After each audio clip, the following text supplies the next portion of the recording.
اگر محمد صلی اللہ علیہ وآلہ وسلم کا عقیدہ پھیلتا چلا گیا تو اور میدان جنگ میں محمد صلی اللہ علیہ وآلہ وسلم کے پیروکاروں کا جذبہ یہی رہا تو ہم جو دیکھ چکے ہیں تو خدائے یہودا کا سورج غروب ہو جائے گا۔ لیکن یہودی لڑنے والی قوم نہیں ہے، خالد نے کہا، وہ میدان جنگ میں ہمارا ساتھ نہیں دے سکتی، مسلمانوں کے لیے وہ میدان جنگ میں زیادہ مہلک ثابت ہوں گے۔ ایک اور سردار نے کہا، وہ اپنی یوہاوا جیسی دلکش لڑکیوں کے ذریعے مسلمان سرداروں اور سالاروں کو میدان جنگ میں اترنے کے قابل نہیں چھوڑیں گے۔ یوہاوا کا کردار خالد بھلا نہیں پا رہا تھا اور 4 برس پرانی باتیں اسے سنائی دے رہی تھی۔ وہ مدینے کی طرف چلا جا رہا تھا اور احد کی پہاڑی اوپر اٹھتی چلی جا رہی تھی۔ پھر یہ پہاڑی اس کی نظروں سے اوجھل ہونے لگی۔ اس کا گھوڑا گھاٹی اتر رہا تھا۔ یہ کوئی 1 میل لمبا اور 1.5-2 فرلانگ چوڑا نشیب تھا۔ اس میں کہیں کہیں مخروطی ٹیلے کھڑے تھے، یہ ریتلی مٹی کے تھے۔ خالد کو دوڑتے قدموں کی آہٹ سنائی دی۔ اس نے چونک کر ادھر دیکھا، اس کا ہاتھ تلوار کے دستے پر چلا گیا۔ وہ 4-5 غزال تھے جو اس سے نیچے دوڑتے جا رہے تھے۔ کچھ دور جا کر ایک غزال نے دوسرے غزال کے پہلو میں ٹکر ماری، پھر دونوں غزال آمنے سامنے آ گئے اور ان کے سر ٹکرانے لگے۔ دوسرے غزال انہیں دیکھنے رک گئے۔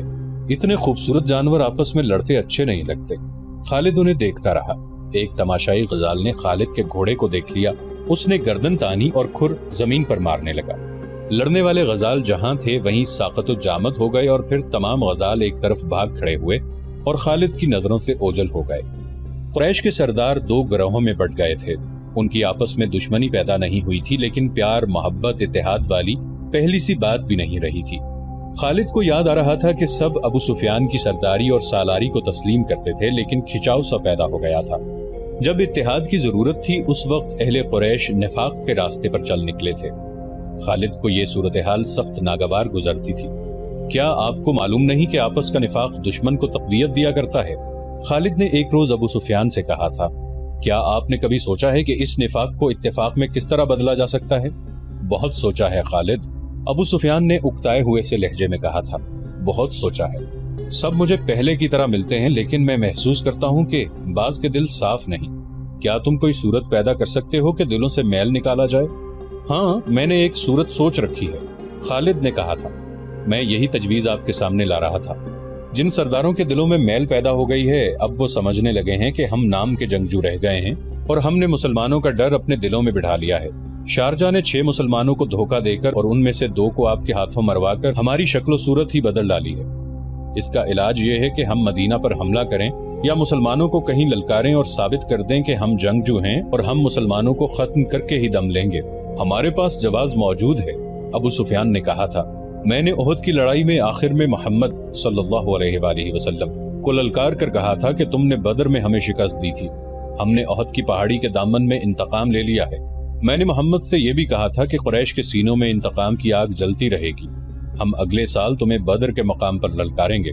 ہاں مجھے یاد ہے، خالد نے کہا۔ ادھر سے عمر کی آواز آئی تھی، اس نے کہا تھا کہ ہمارے اللہ نے چاہا تو ہماری اگلی ملاقات بدر کے میدان میں ہی ہوگی۔ آواز تو عمر کی ہی تھی، الفاظ محمد کے تھے۔ ابو سفیان نے کہا، محمد صلی اللہ علیہ وآلہ وسلم بہت زخمی تھے، وہ اونچی آواز میں بول نہیں سکتے تھے۔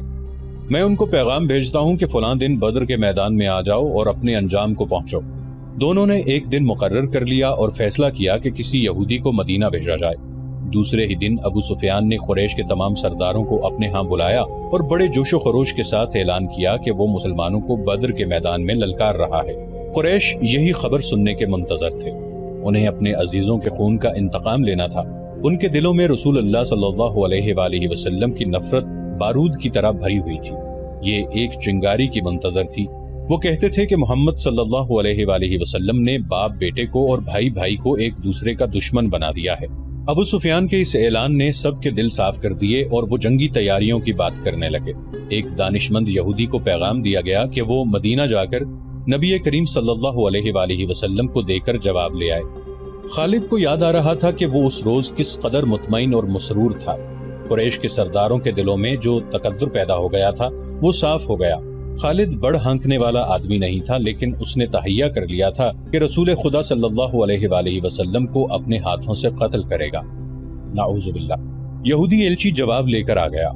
رسول اللہ صلی اللہ علیہ وآلہ وسلم نے ابو سفیان کی للکار کو قبول کر لیا تھا۔ لڑائی کا جو دن مقرر ہوا وہ مارچ 626 عیسوی کا ایک دن تھا، لیکن ہوا یوں کہ سردیوں کے موسم میں جتنی بارش ہوا کرتی تھی اس سے بہت کم ہوئی۔ اس کا نتیجہ یہ ہوا کہ یہ موسم تقریباً خشک گزر گیا اور مارچ کے مہینے میں گرمی اتنی زیادہ ہو گئی جتنی اس کے 2-3 ماہ بعد ہوا کرتی تھی۔ ابو سفیان نے اس موسم کو لڑائی کے لیے موزوں نہ سمجھا۔ اس یاد نے خالد کو شرمسار سا کر دیا۔ وجہ یہ ہوئی تھی کہ ابو سفیان موسم کی گرمی کا بہانہ بنا رہا تھا۔ مشہور مورخ ابن سعد لکھتا ہے کہ ابو سفیان نے قریش کے سرداروں کو بلا کر کہا کہ وہ کوچ سے پہلے مسلمانوں کو خوفزدہ کرنا چاہتا ہے۔ اس نے یہودیوں کی خدمات حاصل کی اور انہیں خاصی اجرت دے کر تاجروں کے بھیس میں مدینے بھیجا۔ انہیں ابو سفیان نے یہ کام سونپا تھا کہ وہ مدینے میں یہ افواہ پھیلائیں کہ قریش اتنی زیادہ تعداد میں بدر کے میدان میں آ رہے ہیں جو مسلمانوں نے پہلے کبھی نہیں دیکھی۔ اس مورخ کے مطابق مدینہ میں اس افواہ کو سچ مانا گیا اور مسلمانوں کے چہروں پر اس کے اثرات بھی دیکھے گئے۔ جب رسول کریم صلی اللہ علیہ وآلہ وسلم تک یہ افواہ پہنچی اور یہ اطلاع بھی کہ بعض مسلمانوں پر خوف و ہراس کے اثرات دیکھے گئے ہیں، تو رسول کریم صلی اللہ علیہ وآلہ وسلم نے باہر آ کر لوگوں کو جمع کیا اور اعلان کیا، کیا اللہ کے نام لیوا صرف یہ سن کر ڈر گئے ہیں کہ قریش کی تعداد زیادہ ہوگی؟ کیا اللہ سے ڈرنے والے آج بتوں کے پجاریوں سے ڈر گئے ہیں؟ اگر تم قریش سے اس قدر ڈر گئے ہو کہ ان کی للکار پر تم منہ موڑ گئے ہو تو مجھے قسم ہے خدائے ذوالجلال کی جس نے مجھے رسالت کی ذمہ داری سونپی ہے، میں بدر کے میدان میں اکیلا جاؤں گا۔ رسول خدا صلی اللہ علیہ وآلہ وسلم کچھ اور بھی کہنا چاہتے تھے، لیکن رسالت مآب صلی اللہ علیہ وآلہ وسلم کے شیدائیوں نے نعروں سے آسمان کو ہلا ڈالا۔ یہ سراغ نہ مل سکا کہ افواہ کس نے اڑائی تھی، لیکن رسول اللہ صلی اللہ علیہ وآلہ وسلم کی پکار پر قریش کی پھیلائی ہوئی افواہ کے اثرات زائل ہو گئے اور مسلمان جنگی تیاریوں میں مصروف ہو گئے۔ دن تھوڑے سے رہ گئے تھے۔ کوچ کے وقت مسلمانوں کی تعداد 1500 تھی۔ ان میں صرف 50 گھڑ سوار تھے۔ جن یہودیوں کو افواہ پھیلانے کے لیے مدینے بھیجا گیا تھا انہوں نے واپس آ کر بتایا کہ افواہ نے پہلے پورا کام کیا تھا، لیکن ایک روز محمد صلی اللہ علیہ وآلہ وسلم نے مسلمانوں کو اکٹھا کر کے چند ہی الفاظ کہے تو مسلمان بدر کو کوچ کے لیے تیار ہو گئے۔ ان کی تعداد مدینہ میں ہماری موجودگی تک 1500 تک پہنچ گئی تھی۔ ہمارا خیال ہے کہ تعداد اس سے کم یا زیادہ نہیں ہوگی۔ آج مدینہ کو جاتے ہوئے اس واقعے کی یاد نے خالد کو اس لیے شرمسار کر دیا تھا کہ وہ اس وقت محسوس کرنے لگا تھا کہ ابو سفیان کسی نہ کسی وجہ سے مسلمانوں کے سامنے جانے سے ہچکچا رہا ہے۔ خالد کو جب مسلمانوں کی تعداد کا پتہ چلا تو وہ بھڑکا بفرا ہوا ابو سفیان کے پاس گیا۔ ابو سفیان، خالد نے اسے کہا، سردار کی اطاعت ہمارا فرض ہے۔ میں اہل قریش میں سردار کی حکم و دولی کی روایت قائم نہیں کرنا چاہتا، لیکن مجھے قریش کی عظمت کا بھی خیال ہے۔ آپ اپنے رویے کو تبدیل کرنے کی کوشش کریں، کہیں ایسا نہ ہو کہ قبیلہ قریش کی عظمت کا احساس مجھ میں اتنا زیادہ ہو جائے کہ میں آپ کے حکم اور رویے کی طرف توجہ ہی نہ دوں۔ کیا تم نے سنا نہیں تھا کہ میں نے یہودیوں کو مدینہ کیوں بھیجا تھا؟ ابو سفیان نے پوچھا۔ میں مسلمانوں کو ڈرانا چاہتا تھا۔ ابو سفیان، خالد نے اس کی بات پوری ہونے سے پہلے کہا، لڑنے والے ڈرا نہیں کرتے۔ کیا آپ نے مسلمانوں کو قلیل تعداد میں لڑتے ہوئے نہیں دیکھا؟ کیا آپ نے خبیب اور زید کو اہل قریش کی برچھیوں کے سامنے کھڑے ہو کر نعرے لگاتے نہیں سنا تھا؟ میں آپ سے صرف یہ کہنے آیا ہوں کہ اپنی سرداری کا احترام کریں اور بدر کوچ کی تیاری کریں۔ دوسرے ہی دن مکہ میں یہ خبر پہنچی کہ مسلمان مدینہ سے بدر کی طرف کوچ کر گئے ہیں۔ اب ابو سفیان کے لیے اس کے سوا اور کوئی راستہ نہیں رہ گیا تھا کہ وہ کوچ کا حکم دے۔ قریش کی تعداد جو بدر کوچ کے لیے تیار ہوئی وہ 2000 تھی اور 100 گھڑ سوار اس کے علاوہ تھے۔ قیادت ابو سفیان کی تھی اور اس کے ماتحت خالد، اکرمہ اور صفوان نائب سالار تھے۔ حسب معمول ابو سفیان کی بیوی ہند اور اس کی چند ایک کنیزیں اور گانے بجانے والی عورتیں بھی ساتھ تھیں۔ مسلمان رسول اکرم صلی اللہ علیہ وآلہ وسلم کی قیادت میں 4 اپریل 626 عیسوی بمقام یکم ذی القعدہ 4 ہجری کے روز بدر کے میدان میں پہنچ گئے۔ قریش ابھی اسفان کے مقام تک پہنچے تھے۔ انہوں نے وہیں رات بھر کے لیے پڑاؤ کیا۔ الصبح ان کی روانگی تھی، لیکن صبح طلوع ہوتے ہی ابو سفیان نے اپنے لشکر کو کوچ کا حکم دینے کی بجائے اکٹھا کیا اور لشکر سے یوں مخاطب ہوا، قریش کے بہادروں، مسلمان تمہارے نام سے ڈرتے ہیں، اب ان کے ساتھ ہماری فیصلہ کن جنگ ہوگی۔ ان مٹھی بھر مسلمانوں کا ہم نام و نشان مٹا دیں گے، نہ محمد صلی اللہ علیہ وآلہ وسلم اور نہ ہی ان کا کوئی نام لینے والا اس دنیا میں رہے گا، لیکن ہم ایسے حالات میں لڑنے جا رہے ہیں جو ہمارے خلاف جا سکتے ہیں اور ہماری شکست کا باعث بن سکتے ہیں۔ تم دیکھ رہے ہو کہ ہم اپنے ساتھ پورا اناج نہیں لا سکے، مزید اناج ملنے کی امید بھی نہیں، کیونکہ خشک سالی نے قحط کی صورت پیدا کر دی ہے۔ پھر اس گرمی کو دیکھو، میں نہیں چاہتا کہ میں اپنے بہادروں کو بھوکا اور پیاسا مروا دوں۔ میں فیصلہ کن جنگ کے لیے موزوں حالات کا انتظار کروں گا۔ ہم آگے نہیں جائیں گے، مکہ کو کوچ کرو۔ خالد کو یاد آ رہا تھا کہ قریش کے لشکر نے دو طرح کے نعرے بلند کیے۔ ایک ان کے نعرے تھے جو انہی حالات میں مسلمانوں کے خلاف لڑنے کا عزم کیے ہوئے تھے، دوسرے نعرے ابو سفیان کے فیصلے کی تائید میں تھے، لیکن حکم سب کو ماننا تھا۔ خالد، اکرمہ اور صفوان نے ابو سفیان کا یہ حکم ماننے سے انکار کر دیا، لیکن ابو سفیان پر ان کے احتجاج کا کچھ اثر نہ ہوا۔ ان تینوں نائب سالاروں نے یہ جائزہ بھی لیا کہ کتنے آدمی ان کے ساتھ رہتے ہیں۔ یہ جائزہ ان کے خلاف ثابت ہوا۔ لشکر کی اکثریت ابو سفیان کے حکم پر مکہ کی طرف کوچ کر گئی۔ خالد اور اس کے دوسرے ساتھیوں کو مجبوراً لشکر کے پیچھے پیچھے آنا پڑا۔ خالد کو وہ لمحہ یاد آ رہا تھا جب وہ اہل قریش کے لشکر کے پیچھے پیچھے اکرمہ اور صفوان کے ساتھ مکہ کو چلا جا رہا تھا۔ اس کا سر جھکا ہوا تھا۔ یہ تینوں ایک دوسرے کی طرف دیکھ بھی نہیں رہے تھے، جیسے ایک دوسرے سے شرمسار ہوں۔ خالد کو بار بار یہ خیال آتا تھا کہ لڑائی میں اس کی ایک ٹانگ کٹ جاتی، بازو کٹ جاتے، اس کی دونوں آنکھیں ضائع ہو جاتی تو اسے یہ دکھ نہ ہوتا جو بغیر لڑے واپس جانے سے ہو رہا تھا۔ اس وقت وہ یہ محسوس کر رہا تھا جیسے اس کی ذات مٹ چکی ہو اور گھوڑے پر اس کی لاش مکہ کو واپس جا رہی ہو۔ نبی کریم صلی اللہ علیہ وآلہ وسلم کا قتل اس کا عزم اور عہد تھا جو وہ پورا کیے بغیر واپس آ رہا تھا۔ یہ عزم بچھو بن کر اسے ڈس رہا تھا۔ اسے بہت کچھ یاد آ رہا تھا، یادوں کا ایک ریلا تھا جو ختم نہیں ہو رہا تھا۔ اسے یہودیوں کے تینوں قبیلے بنو نضیر، بنو قریظہ اور بنو قینقاع یاد آئے۔ انہوں نے جب دیکھا کہ قریش مسلمانوں کے خلاف لڑنے سے منہ موڑ گئے ہیں تو وہ سرگرم ہو گئے۔ یہودیوں نے مسلمانوں کے خلاف زمین دوز کارروائیاں شروع کی۔ مکہ گئے اور قریش کو مسلمانوں کے خلاف بھڑکایا، مگر قریش کا سردار ابو سفیان ٹس سے مس نہ ہوا۔ خالد کو معلوم نہ ہو سکا کہ ابو سفیان کے دل میں کیا ہے اور وہ مسلمانوں سے لڑنے سے کیوں گھبراتا ہے۔ اسی سال کے موسم سرما کے اوائل میں خیبر کے چند ایک سرکردہ یہودی مکہ گئے۔ ان کا سردار حبی بن اخطب تھا۔ یہ شخص یہودیوں کے قبیلے بنو نضیر کا سردار بھی تھا۔ یہودیوں کے پاس زر و جواہرات کے خزانے تھے۔ وہ چند ایک یہودی ابو سفیان اور قریش کے دیگر سرداروں کے لیے بیش قیمت تحفے لے کر گئے۔ ان کے ساتھ حسین و جمیل لڑکیوں کا طائفہ بھی تھا۔ مکہ میں یہ یہودی ابو سفیان سے ملے، اسے تحفے پیش کیے اور رات کو اپنے طائفے کا رقص بھی دکھایا۔ اس کے بعد حبی بن اخطب نے ابو سفیان سے خالد، اکرمہ اور صفوان کی موجودگی میں کہا کہ انہوں نے مسلمانوں کو ختم نہ کیا اور ان کے بڑھتے ہوئے قدم نہ روکے تو وہ یمامہ تک پہنچ جائیں گے۔ اگر وہ اس میں کامیاب ہو گئے تو قریش کے لیے وہ تجارتی راستہ ہمیشہ کے لیے بند ہو جائے گا جو بحرین اور عراق کی طرف جاتا ہے۔ قریش کے لیے یہ راستہ شہرک کی حیثیت رکھتا تھا۔ اگر آپ ہمارا ساتھ دیں، حبی بن اخطب نے کہا، تو ہم مسلمانوں کے خلاف خفیہ کارروائیاں شروع کر دیں گے۔ ہم مسلمانوں سے دگنے تھے تو بھی انہیں شکست نہ دے سکے۔ ابو سفیان نے کہا، ان سے 3 گنا تعداد میں ان سے لڑے تو بھی انہیں شکست نہ دے سکے۔ اگر چند اور قبیلے ہمارے ساتھ مل جائیں تو ہم مسلمانوں کو ہمیشہ کے لیے ختم کر سکتے ہیں۔ ہم نے یہ انتظام پہلے ہی کر دیا ہے۔ حبی بن اخطب نے کہا، قبیلہ غطفان اور بنو اسد آپ کے ساتھ ہوں گے، چند اور قبیلے ہماری کوششوں سے آپ کے ساتھ آ جائیں گے۔ خالد کو کیا کچھ یاد نہ آ رہا تھا۔ 3-4 سال پہلے کے واقعات اسے ایک روز پہلے کی طرح یاد تھے۔ اسے ابو سفیان کا گھبرایا چہرہ اچھی طرح یاد تھا۔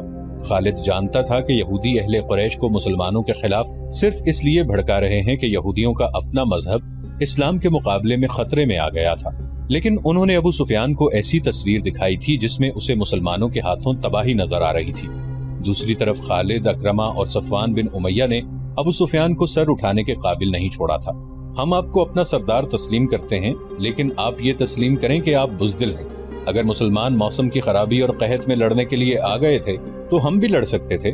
آپ نے جھوٹ بول کر ہمیں دھوکہ دیا ہے۔ ابو سفیان بزدل ہے۔ ابو سفیان نے پورے قبیلے کو بزدل بنا دیا ہے۔ اب محمد صلی اللہ علیہ وآلہ وسلم کے چیلے ہمارے سر پر کودیں گے۔ اور ایسی بہت سی تنزیہ اور غصے میں بھری ہوئی آوازیں مکہ کے گلی کوچوں میں گشت کرتی رہتی تھی۔ ان آوازوں کے پیچھے یہودیوں کا دماغ بھی کام کر رہا تھا، لیکن اہل قریش کی غیرت اور ان کا جذبہ انتقام انہیں چین سے بیٹھنے نہیں دیتا تھا۔ ابو سفیان اس حالت تک پہنچ گیا تھا کہ اس نے باہر نکلنا ہی چھوڑ دیا۔ خالد کو وہ دن یاد آیا جب اسے ابو سفیان نے اپنے گھر بلایا تھا۔ خالد کے دل میں ابو سفیان کا وہ احترام نہیں رہ گیا تھا جو کبھی ہوا کرتا تھا۔ وہ بادل ناخواستہ صرف اس لیے چلا گیا کہ ابو سفیان اس کے قبیلے کا سردار ہے۔ وہ ابو سفیان کے گھر گیا تو وہاں اکرمہ اور صفوان بھی بیٹھے ہوئے تھے۔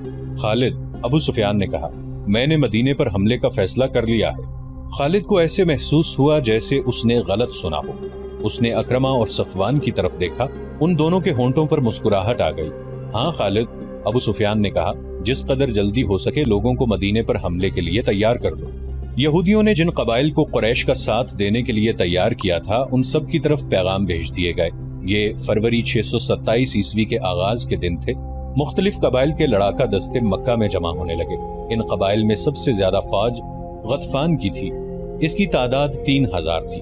700 آدمی بنو سلیم نے بھیجے۔ بنو اسد نے بھی خاصی فوج بھیجی تھی جس کا سالار طلیحہ بن خویلد تھا، اس کی تعداد تاریخ میں نہیں ملتی۔ قریش کی اپنی فوج کی تعداد 4000 پیادہ اور 300 گھڑ سوار اور 1500 شتر سوار تھے۔ اس پورے لشکر کی تعداد جو مدینہ پر فوج کشی کے لیے جا رہی تھی کل 10,000 تھی۔ اس کی کمان ابو سفیان کے ہاتھ میں تھی۔ ابو سفیان نے اس متحدہ فوج کو جمعیت القبائل کہا تھا۔ ان میں سے کچھ قبائل مکہ میں نہیں آئے تھے۔ انہوں نے اطلاع دی تھی کہ جب لشکر مدینہ سے روانہ ہوگا تو وہ اپنی اپنی بستی سے کوچ کر جائیں گے اور راستے میں لشکر سے مل جائیں گے۔ خالد کو آج وہ وقت یاد آ رہا تھا جب اس نے مکہ سے کوچ کیا تھا۔ لشکر کا تیسرا حصہ ان کی کمان میں تھا۔ اس نے ایک ٹیکری پر گھوڑا چھوڑ کر وہاں سے اس تمام لشکر کو دیکھا تھا۔ اس کے لشکر کے دونوں سرے نظر نہیں آ رہے تھے۔